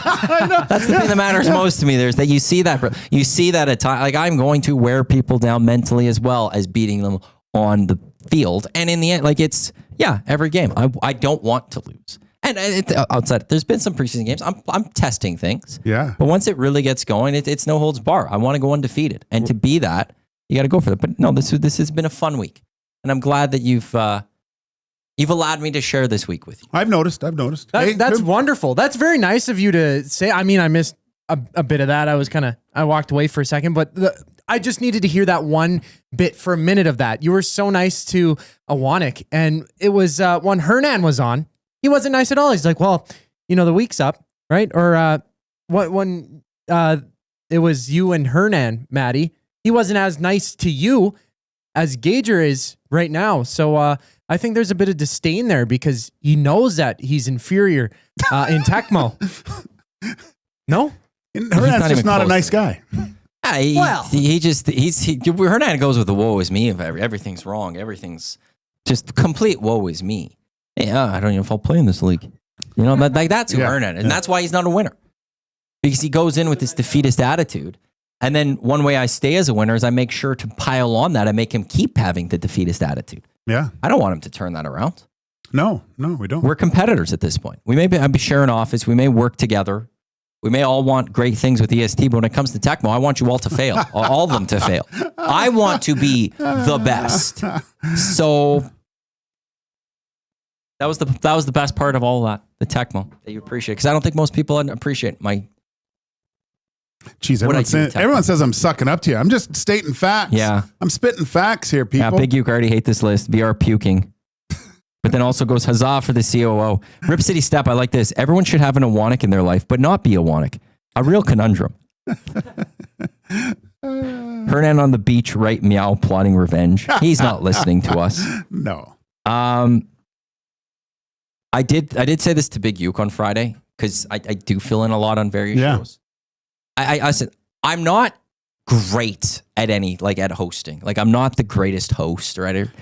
I'm just good enough that I could fill in on a show. I'm not going to tank it, but I'm not going to make it he should replace anyone at any point. I'm that utility guy in baseball that's not good enough for one position, that is good enough to be an everyday center fielder, everyday third baseman or something. I'm the guy that goes, okay, who needs a day off today? Okay, I'm playing center field today. That's where I view myself. Instead of me, I'm the carrots and celery of wings. You bring the food. They're you there. Treat everyone. And you should probably have them every once in a while, but that's not necessary. Looney Len, so Gage, is your performance review now good to go? I assume he has to sign off on it. No, I signed that deal a long time ago. Dave in Section T, Maddie sounds like a Gen Xer. How do I know? I'm full millennial. I defend my millennials. I'll even defend how we get. Here's the one defense I have of millennials that we always get. We always get ripped for participation ribbons. Oh, yeah. I rip you for that all the time. And I will say this. That is not our fault. Who gave us the participation ribbons? It's your fault to the generations ahead of us that have to give us participation ribbons. Oh, you're going to keep crying and stuff. So let us cry. But no, you have to go and give us the participation ribbon stuff. It's not millennials' fault for that. It's everyone else's above us fault that gave it to us. Now, I also didn't get any of those. I was younger than me for the younger millennials. But in the end, that's not our fault that you gave them to us. That's your fault. So don't come at me and my fellow millennials with the participation trophy generation. Whose fault is that? Yeah. So as I said, your millennialism shines through at certain points, which is great. But then just don't accept it. Jesus. You tell a 3-year-old not to accept it or an 8-year-old not to accept it. Why are you making the offer? Why are you giving that offer in the first place? I don't. Because you shouldn't. But no, the generation that gave it to the millennials, which wasn't the millennials giving it to the millennials, they're the soft ones that they couldn't handle the crying kids that they had to make them feel good. Hey, when I used to do the Oilers alumni skates and someone would bring their little 6-year-old kid out there to come shoot, think that guy scored on me? Not a chance. I got right in his face. I'd kick save that thing right into the corner and tell him life's hard. Deal with it. And I respect you for that. Yeah. And that's how more people should have been. Yeah, you don't get, but they're not. So don't blame millennials people for getting the participation I've told this before, but one kid was sitting behind the net for 5 minutes trying to do the Michigan on me. I just slapped his stick right out of his hand. I said, not today, kid. Belsey wanted to pull the Michigan at the heavy hockey showdown. He was thinking, he's like, I want to pull the Michigan out here. I would have tackled him. The ultimate sign of disrespect. That's worse than bat flipping. Oh, bat flipping's great. I know it's great. Suck it up, pitchers. You want to know something? You don't want a bat flip to happen? Don't give up a home run. Exactly. You want to know you could stop a Michigan? Just go punch the guy in the face as he's doing Go tap his stick, for crying out loud. There's a lot that you can do there. Jen Cool, I'm with you, Maddie. Millennials, unite. Big Uke, classic boomer. Pass the problem on to someone else. Let's go, Millennials. We've got this. Connor McDavid a millennial? Connor McDavid was born in 1997, if I'm not mistaken. That's a millennial. 97 is that line where you're millennial / you're the Gen Zer. You're an what XM? Is it? Gen Z? It's Gen Z, Gen Alpha, and then... Alpha? Alpha's the new one. And then I think there's a new one. Are you sure? Just right around the corner. Well, it's going to be right around the corner. Generations chart? Yeah. And, is this going to show it's me? odd because a generation is so weird. Like, people group themselves as millennial, but one person who is a millennial is much different from another person. Like, if you're young, Maddie, like, you might have, you're taking it a little more harsh because you never got those participation trophies. I didn't want them. But do not come at the millennials for that. Okay. I don't know. You were pretty adamant about getting a Constructors Award one time with me. Because that's what they do in F1. Oh, Jesus. We're playing F1. Why no one remembers number 2, Maddie. It's not number 2. You're not first, you're last. It's number 1 of Constructors. Oh, no, it was 2, 3. You were yeah. 2 or 3. Yeah, because at the F1 Awards, they go 1, 2, 3. I had to go get other trophies for Maddie one time. Generations, it's Alpha until 2013, 2025. I'm assuming there's going to be maybe a few more years with that one. This one thing I'm looking at says millennials till 96, Gen Z is 97. Okay. It depends where you look. They are different. So McDavid's kind of on the cusp of doing both. Yeah, another thing I have here says millennials till 94. I've seen millennials, this one 97. Like, so it is all over the place. Makes no sense. Like, those generation denominations. I don't know. Make no sense. I don't know who decides it too. Like, same people who decided the participation trophies, probably. No, that was the generation above millennials. That's their fault. The ones that, because they're the ones that are too soft. It's like, is there a committee somewhere? I don't know. But yeah, if you're going after millennials, you're going after Connor McDavid, possibly. How do you feel about that? Isn't he Gen Z? You just said no, he's on the millennials. cusp. He's yeah,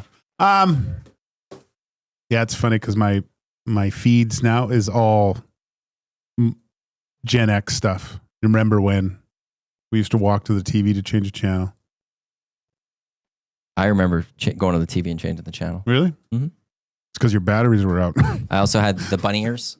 Okay. Yeah. Oh, my grandparents had. Well, actually, I had a TV in my room that was a thing. You had to go up TV in and your click. room? Yeah, when I was younger. There was only one. But my grandparents, they had it too, and so you'd switch and you'd get the bunny ears, and I'd make sure to find CBC at 4:00 because Simpsons would be on. CBC used to show The Simpsons, and it was absolutely wonderful. That was Red Light District. Very kind Red Light District from Joaquin Gage. He's Gager. I'm Matt Iwanyk. We will get to his Acticum Sports update, and after that, we got Evan Rawal of the Denver Gazette stop by for a few minutes to talk some Avs as they get set to host to head to Dallas to take on the Stars in round 1 on Saturday. We'll do a little bit of a series preview, and we want to hear from you in the River Cree inbox at 780-218-9999. We're back with Evan here on Edmonton Sports Talk, your choice for Edmonton Sports.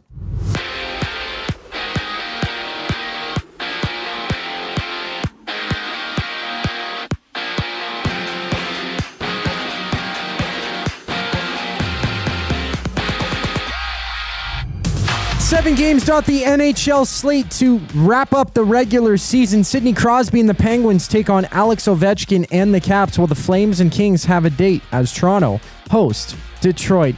And after finishing the season second in rookie scoring with 63 points in 70 games, San Jose's Macklin Celebrini has committed to playing with Team Canada at next month's World Championship. And on the ice right now, the women's team holds Japan 5-1 nearing the end of the second period in quarterfinals action at the Women's World Championship. Neil Pionk and the Jets have agreed to a 6-year, $42 million extension.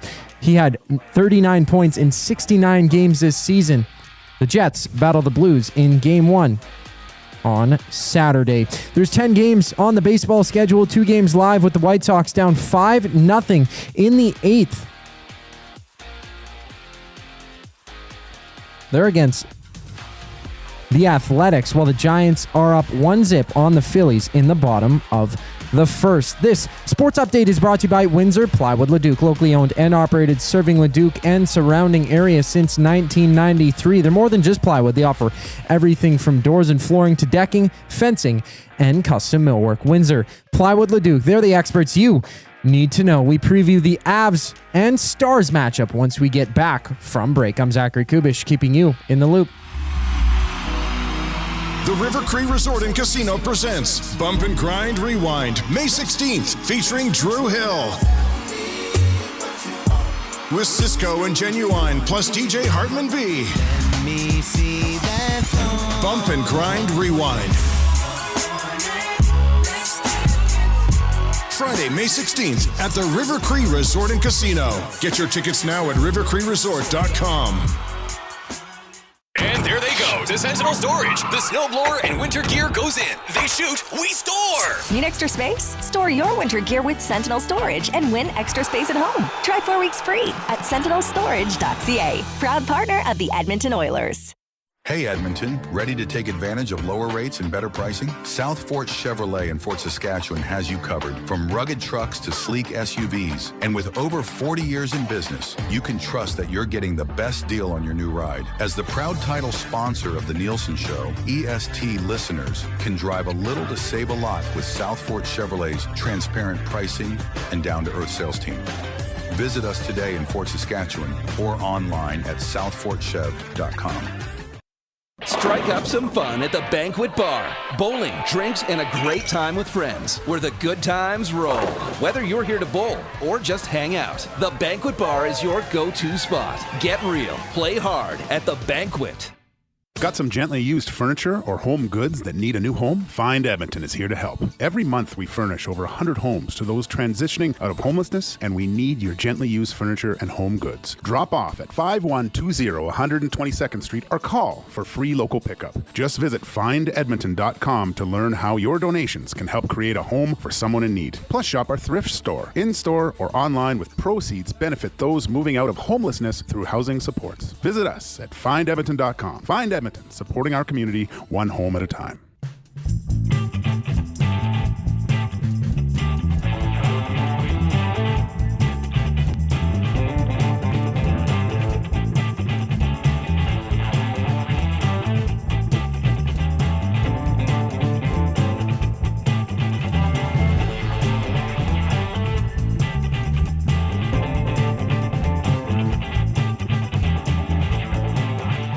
$12:23. This is 2:23. Jeez, 2:23 EST afternoons right here in Edmonton Sports Talk. Your clear choice for Edmonton sports. Iwanyk and Joaquin Gage with you here. We are minutes away from Evan Rawal of the Denver Gazette to talk some Colorado Avalanche. A reminder, you could always jump into the afternoon inbox presented by River Cree Resort and Casino, home of Tap 25 Restaurant, where the entire menu is 50% off 7 days a week from 2 until 5. Again, that is 780-218-9999. Now I got to figure out what's wrong with our phone, because somehow our phone password isn't working. And well, did you not just call someone on it? No, I haven't. Oh, used it Drew since was yesterday. yeah. Drew was over the video, so I have no idea what happened here. Actually, I'll have to. Well, you have my phone right now, so I'll have to text Brendan after to see if he changed it. How do you change the password like that? It could have been a pocket thing. I don't know. I've had the settings open at one point, but that was to connect Bluetooth. But to change the password, you actually have to go in, confirm the password, and then change it. Now it's disabled for 5 minutes. We got hacked. We got hacked. Oh my gosh. Yeah, we're gonna have to switch to that other phone for a while here. Okay, that's not good. Now he's calling our guest on my phone, and I'm without my phone, so no one can reach me for a little bit. This is the Rantanen Bowl. It is going to get going on Saturday. Rantanen Bowl. That's a great name. Well, the Morning Boys figured out what Devils Hurricanes is. Oh yeah, it's the Taylor Hall Bowl. Or the Taylor Hall Revenge Series. When's the last time? Oh, I guess was it last year? Taylor played with Boston, correct? Was it last year? I thought he was with Chicago last year. Chicago. And then he got hurt, right. Did he not? And then he went to the Bruins. He was hurt for that, right? No, he was Bruins before he went to Chicago. Yeah, he was Bruins before. Yeah, he went from Buffalo to Boston. Buffalo, Boston, Chicago, hurt, Chicago, Carolina. Yeah, I'm pulling up. It's incredible to think that that's where his career went, isn't it? Oilers, went to the Devils, was there for a bit, got traded to the Coyotes, signed with the Sabres in that 1-year deal, was traded to Boston, was there for then the next full season. Then he played 60 games the following year, 22-23. Oh, no. Then he was still with Boston. Then he signed with Chicago last year, only played 10 games. And then he signed with Chicago, or was still with Chicago this year. And then he got traded to Carolina. So he's been around. But he won the Hart with the New Jersey Devils. Hey, I'll give it to him. He wasn't my favorite player. I mean, he was young, but his body language during games was awful. And you always have to ask the question of guys that have played on multiple teams. Why are you jumping around? Why? There comes a point that comes up. Yeah. Although in his case, you could take Arizona out of it because New Jersey was like he was going to walk his free agency, so Arizona took a flyer on him. Still, Buffalo was the COVID. But time. if you think he's that good, then you're trying to keep him, aren't you? But maybe he doesn't want to stay. That was the thing with New Jersey was if they're not good, he's not going to stick around because he'd been playing like he was going to walk. He'd been playing like, the Oilers were crud for the longest time. And then he went to New Jersey and they weren't getting any better. So he wanted to play in playoffs. He was at the point where he wanted to play playoffs. What's going on with the phone there? Your phone isn't connecting, so I'm going about using mine. Okay. Sometimes that board causes us too much issues. Yeah. How old is that board? Actually, that's a brand new board from like a year ago. One? We bought a new one. That's the new one. And the Bluetooth has, I don't know, sometimes you just have to restart it or something. The old Bluetooth. So then the Bluetooth is named after? Who it's named after? Yeah. Blue. I was guessing. No, it was a Norwegian pirate. It's a Bluetooth, known for his communication skills. I find this hard to believe. I don't lie to you, Maddie. No, I know, but that just seems wild. The name Bluetooth was proposed in 1997. It was inspired by Sven Mattisson, who related Scandinavian history through tales from the Longships, a historical novel about Vikings and the 10th century Danish king Harald the Bluetooth. Yeah. So they named it after him because his communications, he was communicated well. Isn't that weird? According to Bluetooth's official website, I don't know whose official website that is. I don't know if that's from, who knows. Bluetooth was only intended as a placeholder until marketing could come up with something really cool. I think that's cool. I would say that that's pretty cool too. Yeah. You know, I learned something, Gager. You're welcome. That is fascinating to me. I'm going to do a little bit of reading on this throughout the weekend. Not going to lie. I did that. I was fascinated. Somehow, we've got to get to our guest here, but it was weird that I looked into that. Probably a good dive for half an hour going, cool. Joining us now, Evan Rawal from the Denver Gazette to talk some Avs as they get set to take on the Stars. It'll be the second series to begin on Saturday night. And Evan, thanks for taking some time out for you're on with Matt and Joaquin Gage here. Firstly, did you know Bluetooth was named after some Danish king of the 10th century?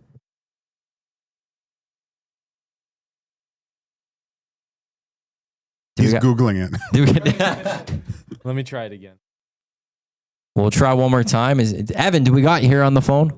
Oh, Zach's going to just go on the phone. I'm fast. Later when it came time to select a series name, Bluetooth was replaced with either RadioWire or PAN. PAN was the front runner, personal area networking, but an exhaustive search discovered it already had tens of thousands of hits throughout the internet. A full trademark search, the RadioWire couldn't be completed in time, so they made it Bluetooth. That is fascinating. We're going to try Evan one more time here. Evan, I don't know if you heard that. Bluetooth is apparently named after Danish king Harald the Bluetooth. Did you know that piece of trivia?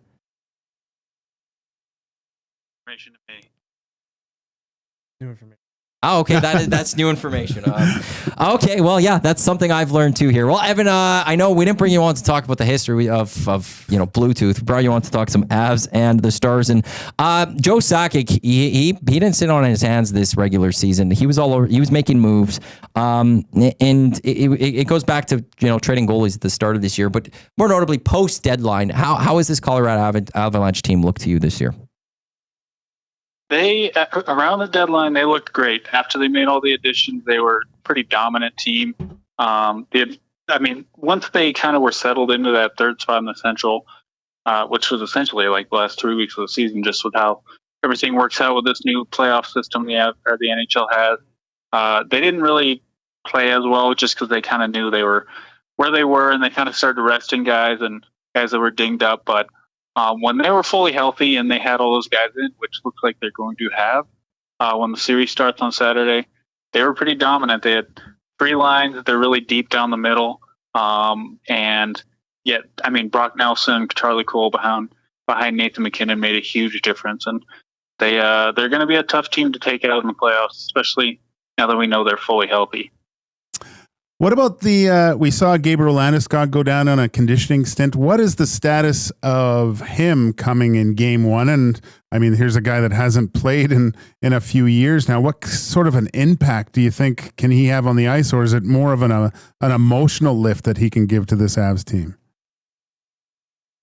Yeah, the impact on the ice, I guess we'll kind of have to wait and see, just because I went down there, or I went up to Loveland for his first AHL game, and it was a pretty crazy experience just because you never knew if this guy was going to get to this point. So to see him play was pretty good. But yeah, he played one game, and then he played again the next night, so his knee must have felt great. And he looked a lot better the second night. So his impact on the ice, we don't know. They're kind of keeping it like, oh, what is he going to play? Is he not going to play? And we might not actually get that information until right before the game starts. But I think it's more the emotional boost that they're going to get from him. I imagine if he comes in, he's going to play on the bottom 6, maybe even on the 4th line, just to kind of ease him in. But it's just the boost of getting a guy back who's your leader, who has fought through everything to come back after not having played for 3 years. And that boost might just, if he's not the player he once was, which is probably likely, just that emotional boost could take them over the edge in this series. A lot of people are going to dub this series the Rantanen Bowl, with Mikko Rantanen now on the Dallas Stars going up against his former club. But the player that the Avs got on the deal initially for the Hurricanes was Necas. How has Necas fit in with the Colorado Avalanche?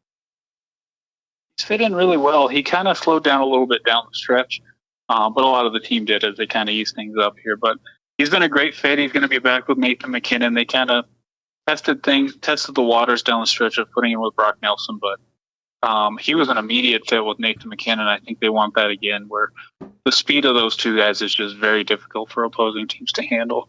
So he's got a lot to prove this postseason, because his numbers in Carolina were not great in the playoffs. So talked to him yesterday. He's pretty eager to kind of show he has the goods in the playoffs, and he learned a lot last year in Carolina. But he's actually looking forward to kind of the matchup. I know it's not 1-for-1, but it's going to be a story where it's going to be him and Mikko Rantanen against each other, which is kind of crazy to think about when you consider where everything was 3 months ago. We saw the brilliance, obviously, at the Four Nations of MacKinnon and Makar, and for years, the aforementioned Rantanen was that three-headed monster of the Avs. You mentioned Necas not having the success in the playoffs, but is there someone else on the Avs team that you're looking that has to possibly step up their game to get past the first round against the Dallas Stars? If we're looking up front, let's be honest, they had Valeri Nichushkin in the playoffs last year, and then they did. Mm-hmm. That was kind of the thing that, his presence just kind of changes everything. So I think he played 43 games this year. He had 21 goals. If he stays healthy, he could be a 40-goal scorer. But when he's in the lineup, the Avs record with him and without him is just ridiculous. The difference is insane. So he is the guy that you kind of have all eyes on. Everyone here in Colorado kind of has eyes on him just to make sure that he stays in the lineup. But he's the difference maker. And if Necas, Necas is going to be on the top line, Nichushkin is going to start on the second line, and mainly his role is on the power play. He's going to sit in front of the net and tip pucks in, which Jake Ottinger can't really see around a guy at 6'5", so it's he's going to be the guy to watch. And then also they've got a fully healthy Jonathan Drouin too. They didn't really have that in the playoffs last year. When it comes to the goaltending, I mentioned earlier that Joe Sakic, he went out, he made moves. How confident are you that this is a goaltending group that the Avs now have that could maybe go back and bring the Stanley Cup back to the city of Denver? Well, the Avalanche are very confident. Chris Farland spoke about that yesterday, that they're very confident. Mackenzie Blackwood's been great since he came here. He really has, and he's played really well behind a really solid defense. So he's got everything in place to go on a run here and show that he has what it takes to win things, to win the cup for this team. Because the reality is he's a goalie that has never played really an important game in his career. So this is going to be his first playoff start on Saturday. So he's got to show that he has what it takes. And his numbers during the regular season match up perfectly with Jake Ottinger. So it's just a matter of showing that he can handle the pressure of the playoff hockey. Evan? Oh. Well, no, I just wondered, just going against the Dallas Stars now, just the season series, what they look like. And now you have Robertson injured. There's some other injuries on the Dallas Stars of their top players.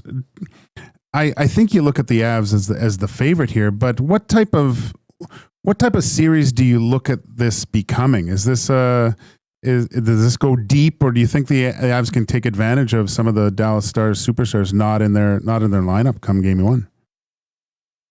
Yeah, we'll see what's going on with Jason Robertson. I saw he left in a brace last night, so that's a pretty big deal. But it can't be overstated how big of a deal that is that Dallas is probably not going to have Miro Heiskanen.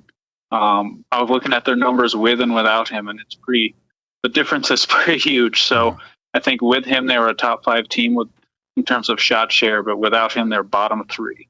So it can't be overstated what his lack of presence has an impact on the series. So they only played once after the deadline, and the Avs won that game they were handled it pretty well, and then they kind of choked at the end, but they did win in the shootout. So I do think the Avs have the advantage just based mainly on Miro Heiskanen probably not being there, which is a huge deal. Evan, we really appreciate the stuff. Enjoy the series. I think for a lot of people, this is the series that they're going to be watching in the first round. It's 2 heavyweights going at it right off the bat. Appreciate the time, as I said, and have a great weekend. Yeah, see you. Thanks, fellas. There's Evan Rawal of the Denver Gazette with us there. Zach, great job connecting that and making that work very well. We're live in the William Huff studio. Since 1952, William Huff has provided industry-leading advertising solutions for thousands of valued clients. Their unparalleled customer service, combined with decades of industry experience and a desire to make every job the very best it can be, is what they call the William Huff Advantage. Visit their website, williamhuff.com, or give them a shout, 780-454-4536. We will take a short break. We'll get to his Actum Sports Update. When we come back, we'll wrap up EST afternoons for the week and also get Gager's thoughts on the upcoming F1 weekend as they're in Saudi Arabia to finish the 3 of 3 straight races before a bit of a week-long break or something like that. That's all to come here on Edmonton Sports Talk, your crew choice for Edmonton Sports.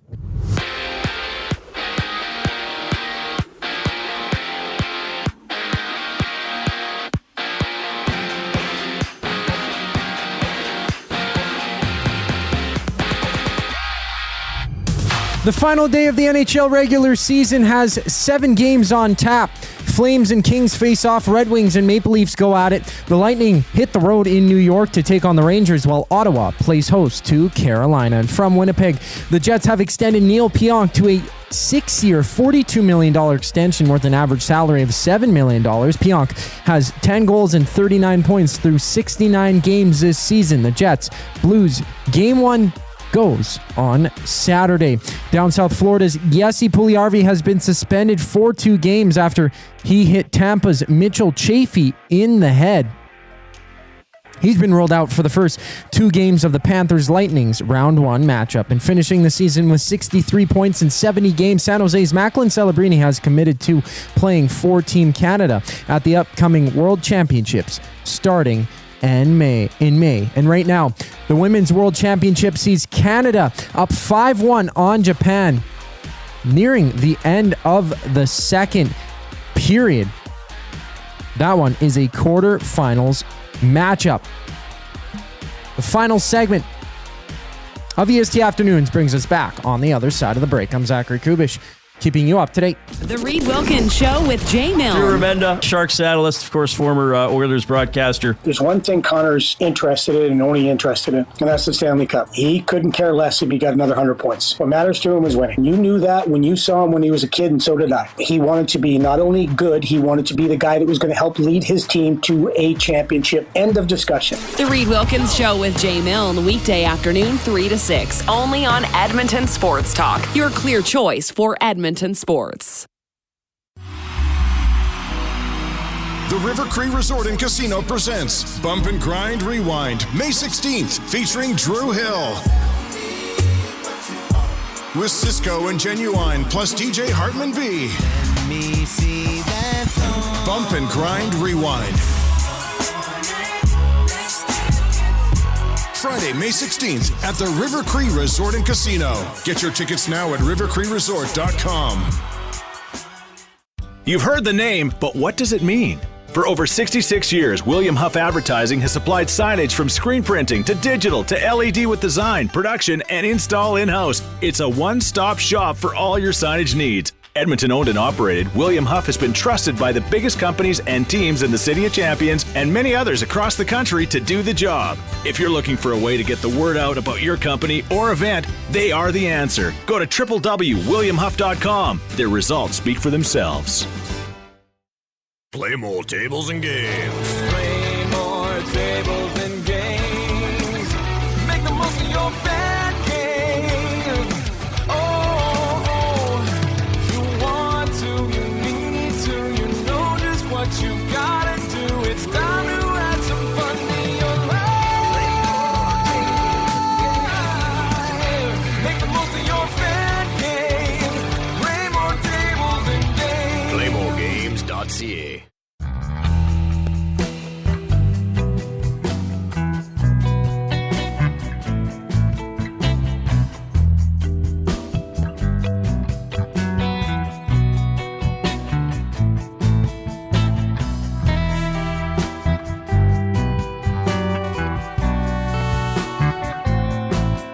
.243. This is EST Afternoons. Matt Iwanyk, Joaquin Gage with you. We're alongside Zach to come for the last little bit here before we're off for Easter break here. Reed Wilkins Show with Jay Milne coming up at 3 o'clock on the show today. Jamie Thomas plus the three boys, Reed, Jay, and Zach will give you their predictions for the first round, I'm assuming, or all the playoffs, I guess. You and Cass and Dusty did it today on Two Guys. I don't do predictions, so it's just perfect that we won't do predictions here. All right. Zach came up to me. He's like, let's do predictions. Then I heard you guys do it. I'm like, hey, Zach, are you guys doing them on show later today? He's like, yeah. I was like, well, people are going to hear Zach's. People are going to hear yours. And then I'm just going to sit here and be like that wet blanket that's going, I don't do predictions. So there's no point. If you want Gager's predictions, Two Guys and a Goalie, go subscribe to the podcast. If you want Zach's, listen to the Reed Wilkins Show coming up. Do not make predictions because you don't want the team to feel bad. So they wouldn't have to get first place to get the, the trophy that they're chasing after, because there's no participation. Yeah, no, the reason I don't do it because I get ripped for enough. I don't need to add a little more on the pile. I bring a lot on myself. Damn right. I don't need it for getting a prediction wrong. Afternoon Inbox presented by River Cree Resort and Casino, home of Tap 25 restaurant, $18.99 prime room special, available 7 days a week from 11 till 11:30 till 11:30 a.m. till 11 p.m. Available for dine-in and takeout, not available on show nights. We do have to talk a little bit of hockey. We'll still get in that a little bit, but F1 Saudi Arabia this weekend. I like this street course. It's fun to watch. I'm just reviewing when you go to the F1 site, it's nice because you can go to the Saudi, go on the race circuit, and they'll give you you can watch a lap. So, yeah. Just right on Formula One website? Yeah, so you can, I'm just watching one of Verstappen's laps. And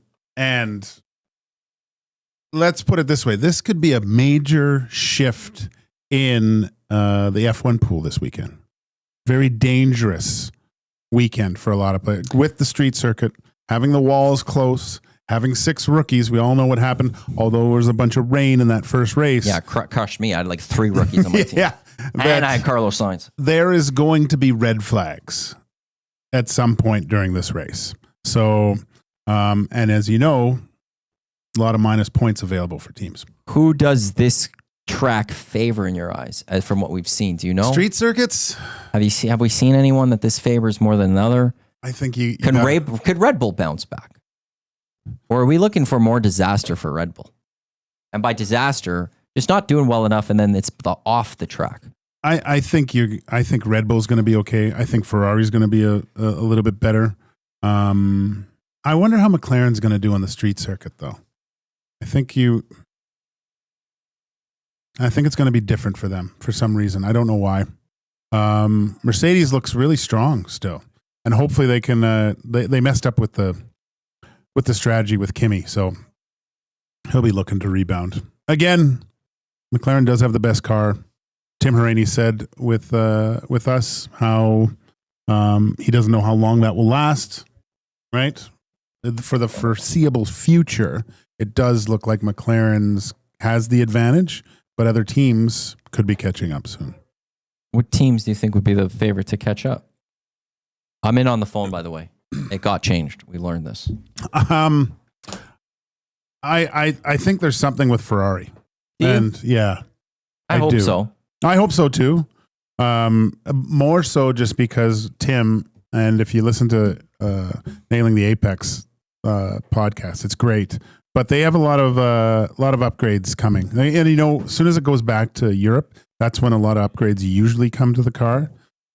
Saves money to get them there. Exactly. So I would look for them to unlock something. Selfishly, I want Lewis Hamilton to be up there battling. I want Lewis to get 8 officially because he should be 8th. He should have an 8th. Like, come on. And it's just, if there's anything in sporting world, if we go right or wrong in history, it's giving Lewis 8th officially so we can have it. Like Max is all, and that's why like that one, I don't want to open up that debate again, but Max was always going to get world championships. Yeah. He was always going to come. But now we always look at him like, well, that first one though, really. It's an asterisk beside, because it should have been Lewis's. They changed the rules.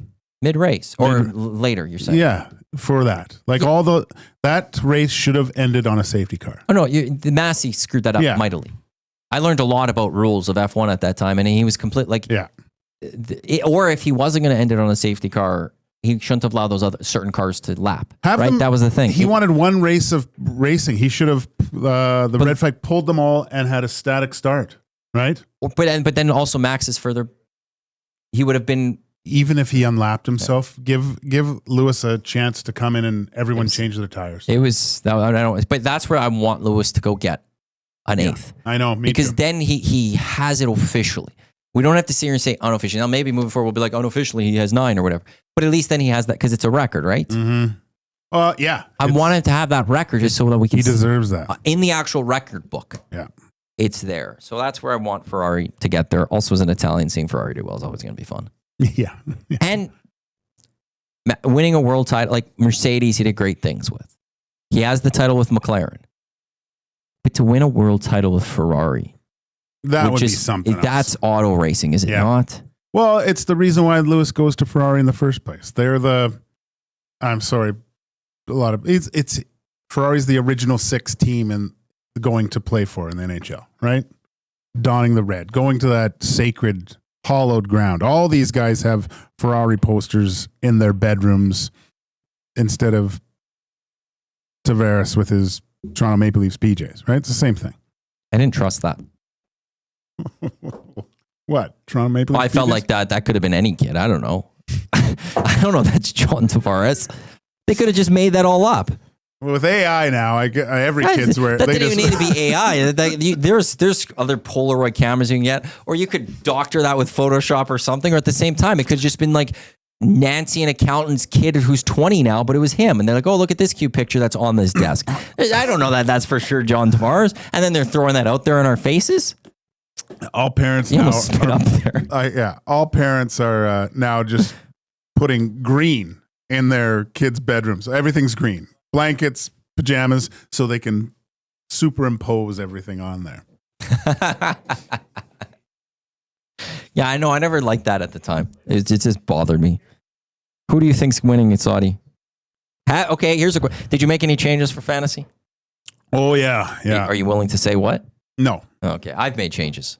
I took out Sainz. I took out Alonso. I added Stroll and I added Behrman, and Behrman's my 2 times. Oh, and Stroll's my 2 times. They're in 2 different. My 2 teams are the exact same. What did I? Basically. So I've made some moves. I got to make a jump up. I was holding on for Sainz for a while, and it's just not working. Yeah. I'm 21 and 21, I think. Two T21s. How was the? My chips are going to be crucial for me. I know. It's It's when to use them now. Well, though, right? okay, so Barry is in the top. Did He use used it? one Yeah, already. he used one.